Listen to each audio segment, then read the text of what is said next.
So parents are always like, what can I do? What can I do to make my child speak more? I always tell parents, I love print-rich environments.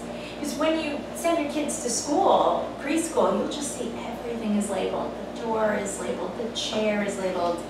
Somebody has taken the time to type out chair and laminate it and stick it on the chair. And teachers do this because that's what they do.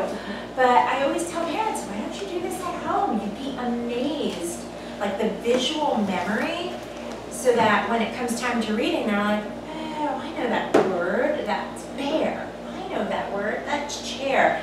And it really does make a difference. What's a reasonable just research. age to do that?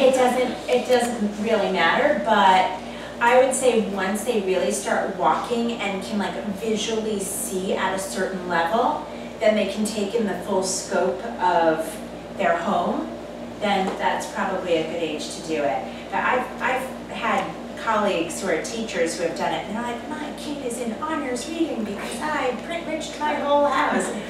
But they're teachers, and that's what they do with their children, and statistically, it works. So that's something that I personally tell parents to do all the time. And another one of my favorites is just pure language models, so playdates. And you guys seem to have an awesome community here. Everyone seems very close, so I'm sure it's pretty easy to get friends and join your children together and have, it doesn't even have to be, it could just be 2 kids, and if it's even a larger group, that's even better, so they're just learning from each other. A lot of the times, Debbie and I try to have a child say something or do something, but then they only do it when another child does it, especially with like feeding. We have a lot of picky eaters, we pretend, we feed the teddy bears, but then all of a sudden when their friend's doing it right across from them, they're eating the orange or whatever it is that they weren't eating before. So peers. Sign language is a great one, especially for the younger ones. Let's say your child doesn't have any words, they're around 1, and you really want them to say a word, right? So another, one that we work on a lot is the gimme gesture. And it's not really like sign language, it's just a gesture. And you can make up your own gestures. So you say, give me, right? So let's say the child wants the water, right?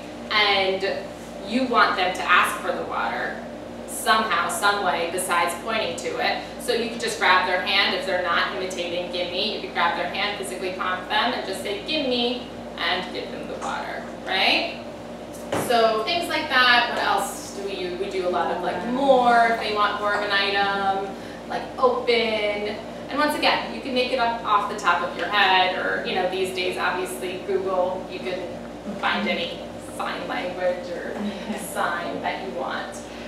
I was going to say, statistically, it's proven that your child will speak earlier if you combine the sign language with the actual verbal. Yeah. So that's called total communication.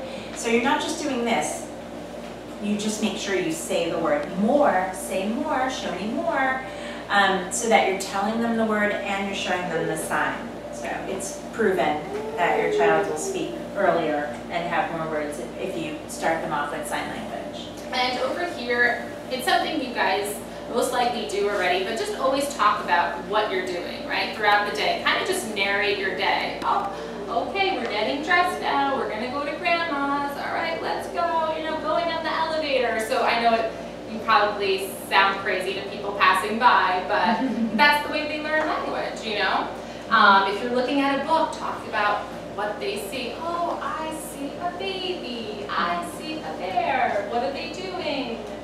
And accept approximations, that's a great one too. So if your child isn't saying a word perfectly, it's okay. As long as they're trying to say it, accept it. It's totally fine. And expand on phrases. So let's say the child, now they got the gesture give me, and now they're saying give me. The more they hear it, they're going to end up saying give me.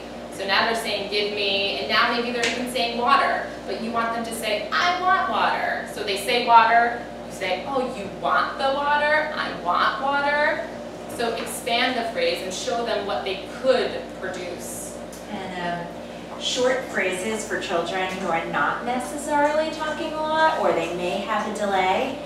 And we always tell parents that, especially boys, and I'm not being genderist, it's true and it's a fact, that boys are more physical, and when a child is more physical, their speech comes in a little bit later, so one usually trumps the other. So for, let's say, a kid that's just very physical and doesn't necessarily need to talk as much, use short phrases. Don't talk about, oh, today we have inclement weather out. You know, you want to keep it nice and short. Just say, oh, it's raining outside, or rain is wet. You know, just keep it really, really simple for them. Nice short phrases. And one thing that's not on here, which we probably should put on, so once again, your child, let's say around 1, that's when a lot of parents start to get concerned. But just a simple thing you could do is just withhold an item, right? Just don't give it to them. I know you don't want it to look a tantrum, but just don't give it to them until they at least like try to say it. Even if they're just saying, you know, you're holding a ball and they just try to say buck, or they just simply bring their lips together. They don't even say the buck sound. You're like, oh, okay, here's the ball, right? And then give them options. So it's mealtime. You know they want juice, so you're holding a bottle of water and juice. Oh, which one do you want? You want water or juice? All right. Oh, juice? Okay, here's the juice. So just keep modeling, modeling. And as therapists, we'll walk into a home and we'll find the kids' favorite toys, and we'll put them somewhere where it's not accessible, because then they have to communicate with us. They have to come and get us. They have to try and say book or doll or train or whatever it is. And it doesn't matter, like Alpine said, we accept approximations. Even if they just go book, book for the ball, their favorite ball on the shelf, then we give it to them good saying ball.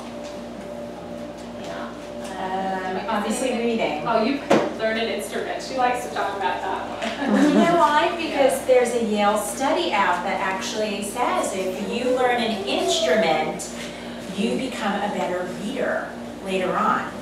And I actually went to the workshop on that, and it blew my mind. I was like, that's awesome, because it's another language. That's why children who are monolingual or trilingual end up being really good communicators and readers, because they have that extra language. It sort of somehow taps into the brain a different way than just being monolingual.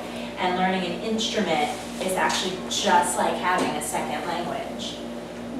And then, of course, the reading. We can't stress enough how important reading is, and you guys have read it left and right. Read to your child, read to your child, read to your child.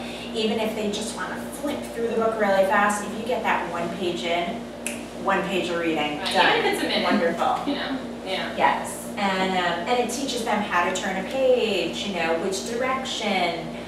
So you're giving them pre-reading skills, which is important for preschool regardless. And then so many apps, and if we have your email and we're sending you the PowerPoint, we'll also send you a list of some of our favorite apps.